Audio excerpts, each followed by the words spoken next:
Hoje vamos conversar aqui sobre História Crítica da Filosofia Moral, do Giuseppe Abba. Esse livro que estava há bastante tempo no meu radar, desde que eu adquiri ele para a primeira disciplina de ética que eu tive da faculdade, que a gente trabalhou em cima desse livro, e eu não tive a oportunidade de ler enquanto eu estava tendo a disciplina. E ele sempre estava aqui por cima, porque eu tenho certeza que esse livro será muito importante para a gente entender sobre a história e ter essa cronologia, assim, na nossa cabecinha, tipo uma construção mesmo, assim, da história, dos diferentes filósofos, do que eles falaram, para a gente poder entender por que tal ética funciona mais, por que a outra ética tem ali aporias, problemas sem solução. Qual é uma ética mais prática e aplicável no cotidiano? É sobre isso então que a gente vai falar aqui nesse vídeo, tá? E eu não vou falar sobre o livro inteiro hoje. O livro ele é dividido em 3 capítulos, então eu pretendo fazer outros 2 vídeos sobre o livro.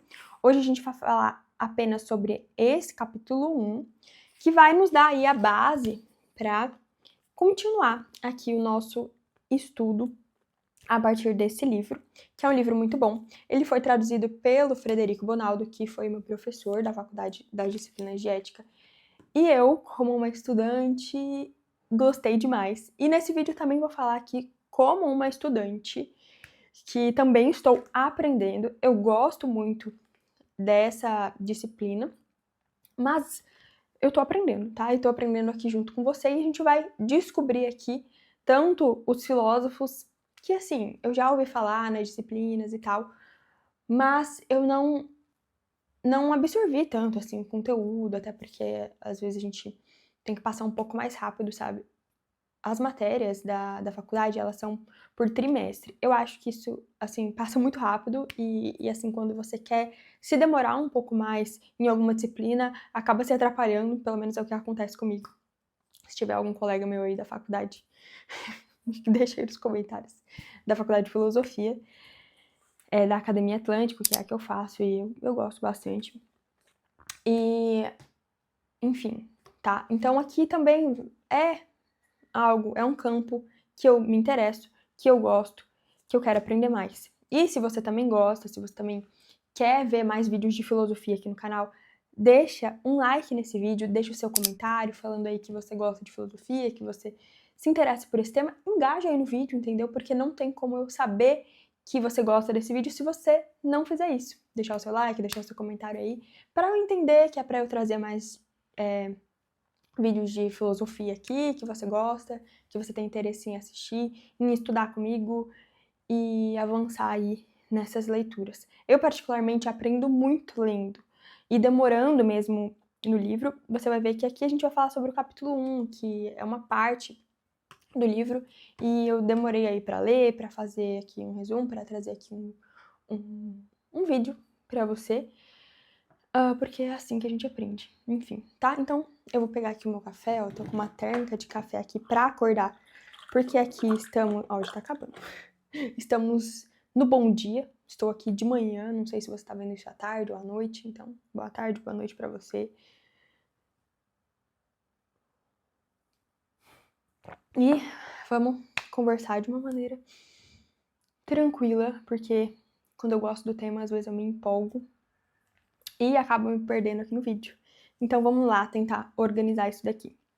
Tá. O Abba é um professor italiano de filosofia moral.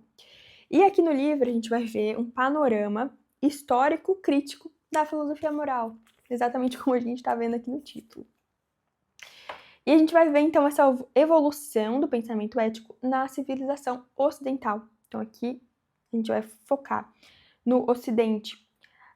Aristóteles, Tomás de Aquino, Hobbes, Hume, Kant, Stuart Mill, Bentham e os contemporâneos, Habermas, Rawls, MacIntyre, enfim. A gente vai ter a oportunidade de passar pelo pensamento de todos esses filósofos.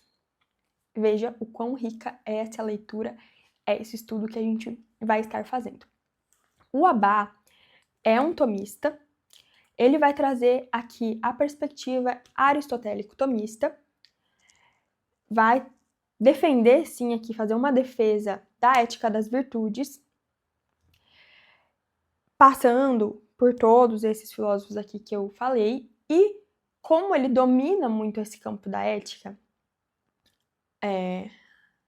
tomista, ele consegue fazer os apontamentos das aporias dessas outras correntes de filosofia moral, dos problemas que talvez essa filosofia não explique, não dê determinada resposta, não é aplicável à vida cotidiana, que é o que ele vai argumentar em defesa da ética tomista. Ele vai mostrar pra gente como que a ética tomista, ela, além de responder, de trazer muitas respostas que outras filosofias não trazem, ela também é muito prática na nossa vida cotidiana. Então ela é muito aplicável, ela não fica só ali na teoria, tá?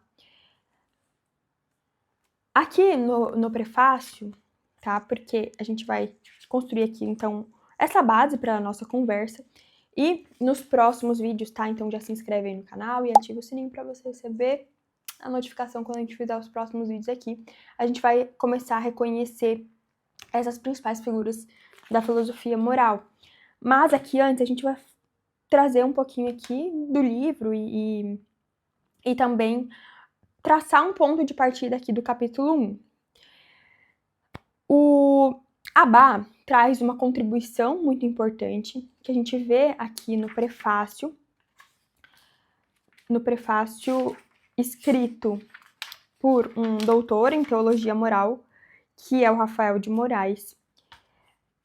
Uma contribuição muito importante do Abba é que ele traz o ponto de vista da primeira pessoa, que é característico dos moralistas clássicos, e que o abandono dessa perspectiva da primeira pessoa pelos modernos trouxe muitas consequências, tá?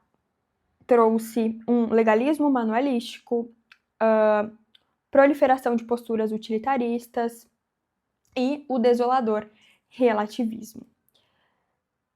A partir desse ponto de vista de primeira pessoa, a gente vê aqui, então, uma contribuição muito importante do Abba, um resgate desse ponto de vista, que, quando ele é abandonado, ele traz inúmeras consequências, que foi exatamente o que eu acabei de falar aqui. Logo aqui, no capítulo 1, a gente vai ver uma exposição sobre existe fato moral ou devemos falar de uma prática moral? E o Abba vai dizer aqui um erro, vai pontuar um erro até dos neo-escolásticos, que são os novos estudiosos da escolástica, que eles argumentavam em relação a um fato moral e que isso deriva de um erro filosófico aí dos modernos, que muitos modernos acabam caindo, que é a intenção de levar qualquer ciência para a uma ciência da natureza, a uma ciência que ela é muito precisa, então um fato moral. Traz aí uma carga, uma infalibilidade, algo como se fosse algo extremamente certeiro, né? Um fato. O que é totalmente diferente, que a gente vai ver aqui a contraposição, em relação à prática moral. Por quê? Porque a prática moral, ela é o que de fato é a moralidade. É algo muito complexo e que não pode ser reduzido a uma ciência da natureza. A prática moral, ela é o que a gente vai construir aqui como base para a gente avançar nesse estudo. Então, fato moral não é o que a gente vai utilizar aqui, não cabe dentro da ética, mas sim a prática moral, que conecta o que é pessoal também ao que é do grupo e considera as diferentes circunstâncias daquela realidade, daquela prática moral. Essa prática moral, ela está inserida em uma cultura, em um ambiente com determinadas pessoas, com determinadas circunstâncias, determinadas possibilidades, tem algo de muito pessoal, tem a carga também da cultura, desse grupo que estamos inseridos nesse momento. Então, uma reflexão moral, ela considera tudo isso, tá? Ela tem essa carga dessa complexidade, tá? E essa complexidade, ela vem da prática pessoal, que é da pessoa, tá? Que tem toda ali a personalidade da pessoa, a história de vida da pessoa, as possibilidades que essa pessoa considera, os valores, os interesses, a finalidade pessoal desse indivíduo. E, juntamente disso, tem a carga do grupo, que é toda a educação que foi passada, a persuasão que foi passada para esse indivíduo, a cultura daquele meio, as condições em que ele vive. E é complexo porque não é assim, em linha reta, né? Não é só assim. É tipo assim, começa com essa educação, aí passa para o indivíduo, e existe a complexidade também, porque o indivíduo, ele considera a questão do social, ele considera também o grupo, os valores do grupo, a finalidade do grupo, o que esse grupo tem como objetivo, como ideal. Essa questão de finalidade está muito presente na questão moral. Qual é a finalidade pessoal da pessoa, a finalidade pessoal do grupo? Que o indivíduo vai ser educado em relação a essa finalidade, também vai considerar essa finalidade do grupo, tá? E aqui ele traz essa palavra ethos. O ethos é os costumes compartilhados por um grupo. São os fins gerais, os fins considerados por esse grupo. Por exemplo, a gente pode falar de um ethos ocidental. O ethos ocidental ele tem influência da moral judaico-cristã, de uma moral secularizada kantiana, de um utilitarismo, uma psicologia humanista, uma psicanálise freudiana. É heterogêneo, tem diferentes influências por aqui no Ocidente, que são diferentes da perspectiva oriental, que tem outros tipos de influências. Então, é o ethos ocidental, o ethos oriental.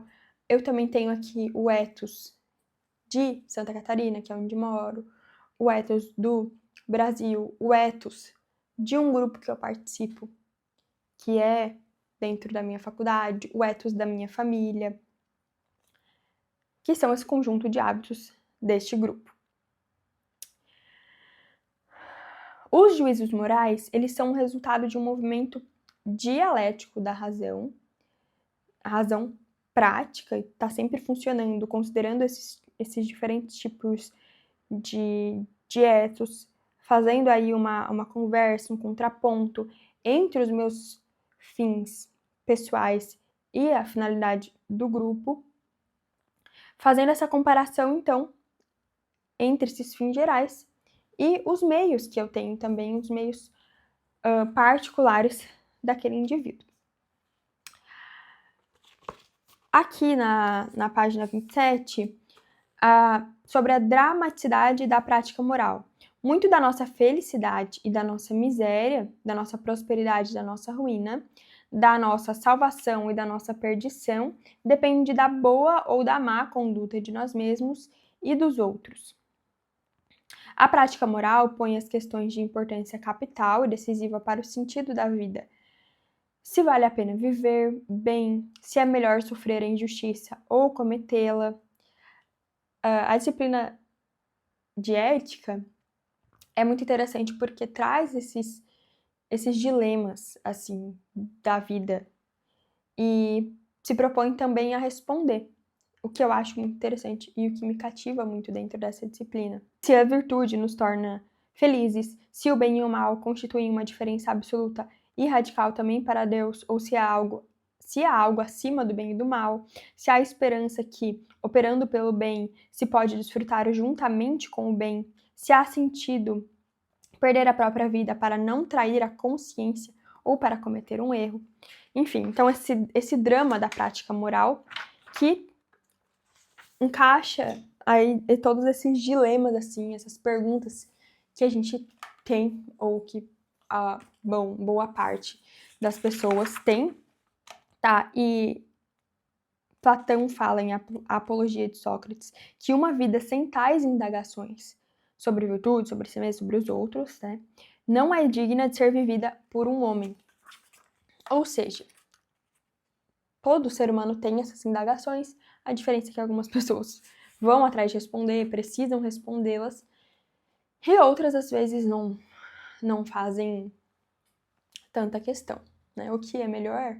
Bom, às vezes é difícil você sempre ter que responder todas essas questões, às vezes é fácil viver na ignorância. Mas, bom, isso já é também um dilema aí, ó. Será que é melhor ir atrás dessas respostas? É bom buscar, fazer esses questionamentos? Ou viver em uma ignorância?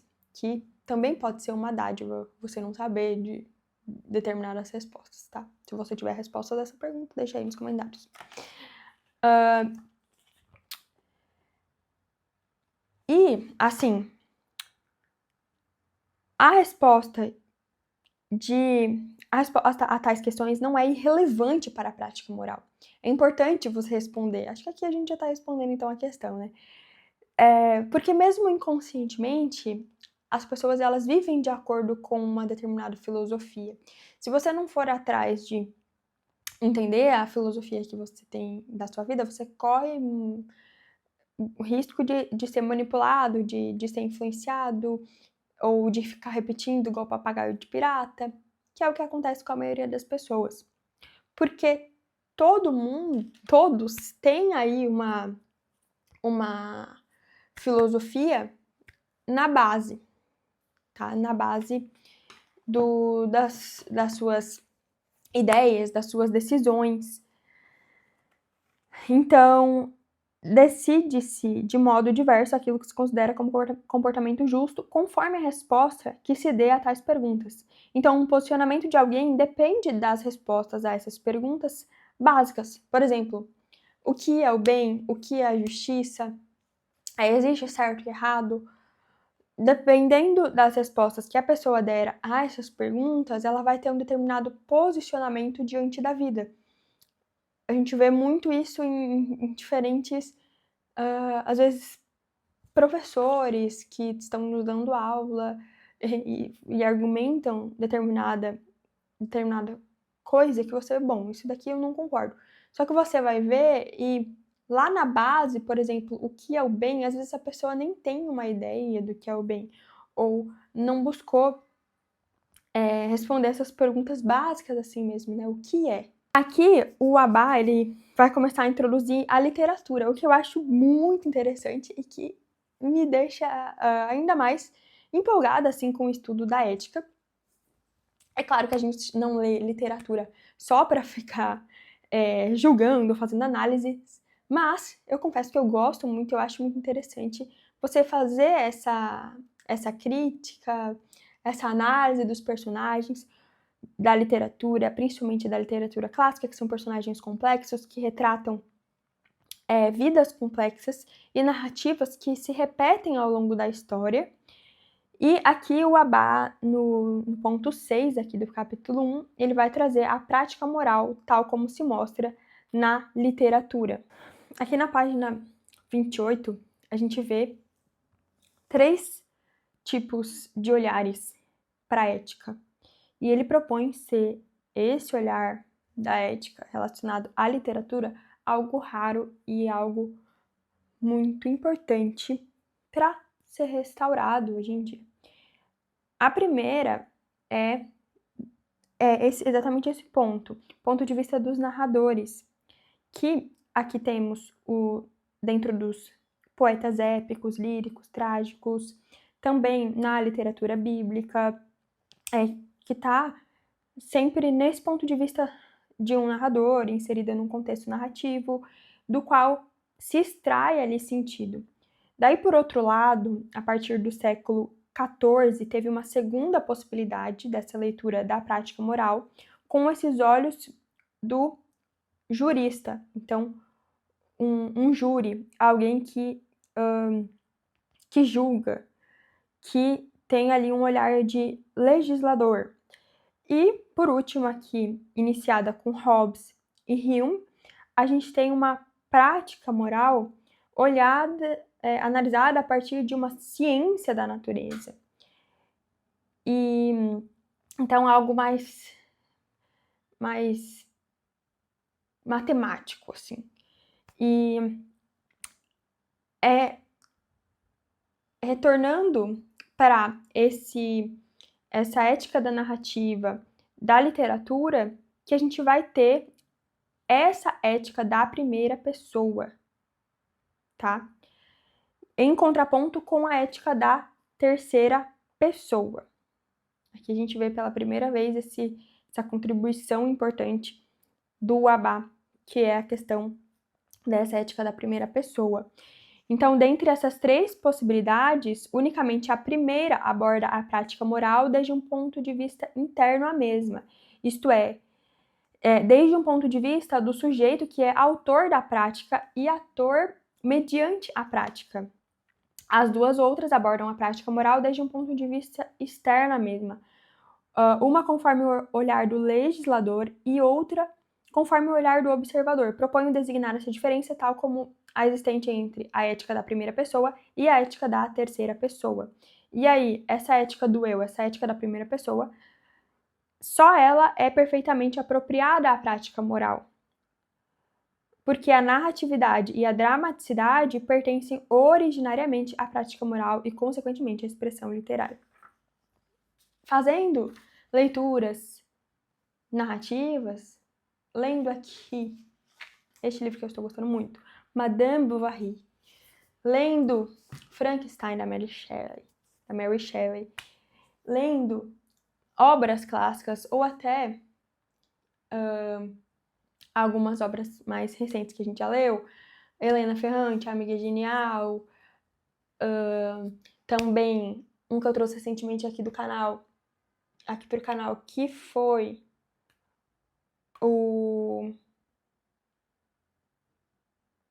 Otávio de Faria, a Tragédia Burguesa do Otávio de Faria, a gente vai ter esse enriquecimento da nossa perspectiva moral. Tá? Então, a literatura e a moral, elas caminham muito bem juntas para esse estudo. E aqui ele vai dividir aqui em 4, legislativo, demonstrativo, expressivista e substitutivo, que eu já leio aqui para vocês, tá? Porque eu não observei, não decorei, né, essas 4 diferenças que ele vai trazer. A literatura é esse lugar que a prática moral se mostra, que a gente pode enriquecer a nossa prática moral, viver outras vidas, tem isso, né? Ler livros é como viver outras vidas, como viver muitas vidas em uma só. E é exatamente, você vai poder ter uma prática moral muito mais rica, vendo ali, vivendo junto com os personagens. Então você vai enriquecer mesmo esse seu repertório. E ao ler uma obra, como por exemplo Madame Bovary, você esclarece muitas coisas. É como se você tivesse, sim, uma iluminação em relação a uma determinada questão. e uma compreensão acerca da sua própria prática moral. Vendo aqui a Madame Bovary extremamente insatisfeita com a sua realidade, buscando em muitos lugares uma excitação que ela não vai encontrar em lugar algum, que nunca vai ser satisfeita, você consegue fazer um contraponto, sim, com o seu eu. Isso é um enriquecimento da sua própria prática moral. A partir da literatura, você pode compreender várias coisas que te escapariam, pode ter várias experiências, vivências que você não teria na sua vida comum, se você não lesse aquela literatura. Você consegue entender o que é o bem e também compreender a fragilidade do bem, a natureza humana caída, os erros humanos, a complexidade da vida, que não pode ser resumida a uma ciência da natureza, mas é algo extremamente complexo que a gente pode captar por meio da literatura e é muito bonito, sem contar em frases que esses clássicos nos trazem que você pensa, caramba, é isso, nossa, traduziu algo que eu sinto, algo que eu já vivi em apenas uma frase, a complexidade da vida colocada ali em uma frase, às vezes muito bonita, muito poética. Esse prazer também de você ler a literatura é muito bonito, mas o que a gente está falando aqui é o enriquecimento moral que ela também nos traz. Então olha o quão é importante a literatura na nossa vida. Tá, então vamos ver aqui essas 4 divisões que ele faz aqui. A expressão literária torna-se a continuação natural dessa pesquisa e dessa narração, ao modo de uma exploração de possibilidades práticas do agente humano no mundo, no entrelaçamento com as pessoas frente a Deus. A expressão literária comporta uma pretensão moral que pode se manifestar de vários modos. No modo legislativo, a obra literária urge os leitores a modificar o seu comportamento e a operar por um mundo novo e por um novo gênero de vida, apresentando-lhes uma alternativa com pretensão de validez. No modo demonstrativo, a obra literária envolve o leitor numa interpretação moral do seu próprio modo de viver e da sociedade. No modo expressivista, o autor literário considera o seu próprio ato de compor a obra como um ato moralmente significativo, com os seus próprios propósitos morais. E no modo substitutivo, a própria forma da representação dramática e narrativa afasta o espectador e o leitor da sua prática cotidiana, transporta-o a um mundo criado de arte e lá o envolve numa nova narração e num novo drama. Muito interessante aqui esses 4 pontos, então, que traduz aqui a riqueza que é a literatura. Tá? Nesses 4 pontos aqui, ela pode trabalhar em nós. Tá? Que eu acho que a leitura aqui já foi autoexplicativa e é basicamente isso que eu tinha falado antes, né? Essa riqueza, essa complexidade da literatura e esse enriquecimento que traz para nossa vida, ele só divide aqui em 4 tipos, 4 modos. E na parte 2 da prática, a filosofia moral, a gente vê a complexidade da filosofia moral, que considera a individualidade, as questões pessoais, a subjetividade, e não pode ser levada como uma ciência da natureza, que foi o que a gente já falou, tá? A gente vê na prática, nos costumes, a gente reconhece uma pessoa quando ela é uma pessoa boa pela honestidade da sua prática moral. É uma sabedoria viver como se deve. Então, é um conhecimento muito prático, muito subjetivo, que também considera a questão das circunstâncias. E assim, a gente também tem esse outro ponto, que é a questão de conceitos universais. Então, a gente tem também conceitos universais aplicados no particular. Então, conceitos de justiça, de coragem, de lealdade, de gratidão. A gente tem também os princípios ali da lei natural, da sindérese. E isso também está conectado aqui com essa prática moral, de alguma forma. O critério de verificação, então, para uma filosofia moral é a adequação à experiência moral. Então, tem sempre a ver com essa complexidade. Aí a gente vai aqui ao longo dos próximos vídeos, do próximo estudo, verificar a capacidade de dar conta da experiência moral integral de diferentes teóricos aqui da filosofia moral. Aqui o autor literário, o crítico literário e filósofo moral, eles têm ali um lugar comum que todos se interessam, que é entendermos a nós mesmos como agentes humanos e entendermos esse autoconhecimento e agir de um modo humanamente excelente. Tá? Então tem essa, entre o crítico literário e o filósofo moral, tem essa convergência. Então, entre as pessoas de etos diferentes, lembra que a gente falou sobre etos, o etos do ocidente, diferentes lugares, até tipo lugares de momento mesmo, assim, a circunstância que eu estou, a que você está, a gente tem alguma comunicação, tá? E isso sugere que a racionalidade prática imanente ao etos e à consciência moral das pessoas não estão completamente encerradas no particular. Tá? De fato, os juízos morais aplicam a comportamentos singulares e particulares, conceitos que são universais, no sentido de que esses mesmos conceitos, aqueles que eu falei, justiça, coragem, lealdade, são aplicáveis também a outros comportamentos singulares e particulares, não de todo idênticos aos primeiros. Não conseguimos pensar numa ação particular a não ser referindo a um conceito universal e vice-versa. Não conseguimos entender plenamente o sentido de um conceito moral universal a não ser referindo-o a um comportamento concreto em particular. Então, é essa complexidade. Também a gente tem ali um conceito universal e a gente só consegue analisar ele a partir de uma circunstância pessoal. E a circunstância pessoal, individual, ela é analisada também a partir de um conceito universal.